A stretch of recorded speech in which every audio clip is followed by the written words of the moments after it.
అస్మద్గురుభ్యో నమః. శ్రీమాత్రే నమః. ఇప్పుడు చెప్పుకోబోయేటటువంటి మంత్రం చాలా అద్భుతమైన మంత్రం. కోరికలు ఉన్నంతకాలం శోకం తప్పదు. శోకం వల్ల అశాంతి, అశాంతి వల్ల జన్మలు తప్పవు. కాబట్టి కోరికలే లేని జ్ఞానావస్థను కలిగించేది చింతాపథకం. అందువల్ల ఈ నామమంత్రం సంపూర్ణ వస్తుదాయకం, మోక్షదాయకం కూడా. అంటే మనకి ఏదైనా వస్తువులు కావాలంటే ఏ వస్తువుకి ఎన్నిసార్లు జపం చేయాలి అన్నది మనం ఇప్పుడు చెప్పుకోబోయేటటువంటి మంత్రం మీద ఆధారపడి ఉంటుంది. ఫలానా వస్తువులు కావాలి అంటే ఇన్నిసార్లు జపించాలి అని ఉంటుందన్నమాట. అలాగే సపోజ్ మనకి వాహనం ఏదైనా కావాలనుకోండి, కారో మోటార్ సైకిలో ఇంకోటో వాహనాలు కావాలి అనే కోరిక ఉన్నవారు 18 శుక్రవారాలు ఈ మంత్రాన్ని 108 సార్లు జపించాలి. అలాగే బంగారు వస్తువులు కావాలి అని చెప్పి కోరుకునేవారు 41 రోజుల పాటు ప్రతిరోజు కూడా 108 సార్లు జపించాలి. అలాగే ఆహార పదార్థాలు కానీ ఆహార వస్తువులకు కానీ అవి కావాలి అని చెప్పి కోరుకునేవారు మంగళవారం నాడు 1008 సార్లు జపం చెయ్యాలన్నమాట. ఇంకా మాకు ఇవేమీ అక్కర్లేదండి, మాకు ఏ కోరికలు లేవు, మాకు మోక్షమే కావాలి, మోక్షాశక్తి ఉంది మాకు అని అనుకునేవారు వీలున్నప్పుడల్లా ఈ నామమంత్రాన్ని జపం చేసుకుంటూ ఉండాలి.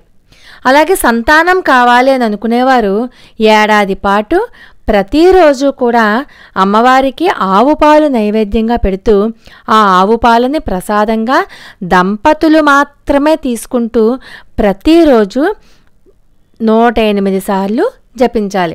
ప్రతిసారి చెప్పుకున్నట్లుగానే మనం పూజా సమయంలో 108 సార్లు జపం చేసుకున్నప్పటికీ కూడా ఆ రోజంతా కూడా ఈ నామమంత్రాన్ని మనసులో మననం చేసుకుంటూ ఉండాలి. పైకి అనకుండా, పైకి శబ్దం రాకుండా మనసులో ఎన్నిసార్లు అనుకున్నా, ఎటువంటి స్థితిలో అనుకున్నా దానికి నియమాలేమీ వర్తించవు.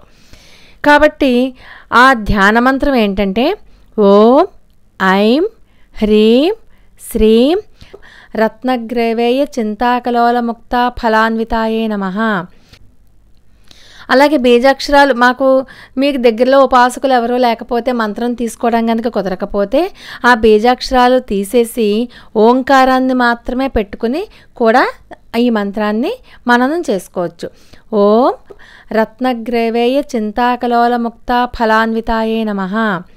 ఓం రత్నగ్రేవేయ చింతాకలోలముక్త ఫలాన్వితాయే నమః. అలా కానీ బీజాక్షరాలతో అయితే ఓం ఐం హ్రీం శ్రీం రత్నగ్రేవేయ చింతాకలోలముక్త ఫలాన్వితాయే నమః. ఓం ఐం హ్రీం శ్రీం రత్నగ్రైవేయ చింతాకలోలముక్త ఫలాన్వితాయే నమః. ఇలా జపం చేసుకున్నట్లయితే మనకి ఇప్పుడు మనం చెప్పుకున్నాం కదా వీడియోలో ఏమేం కావాలంటే ఎలా చేయాలి అని, అవన్నీ కూడా మనకి సమకూరుతాయి అనడంలో ఎటువంటి సందేహం లేదు. అమ్మవారు మనకి అవన్నీ కూడా సమకూర్చి పెడుతుందన్నమాట.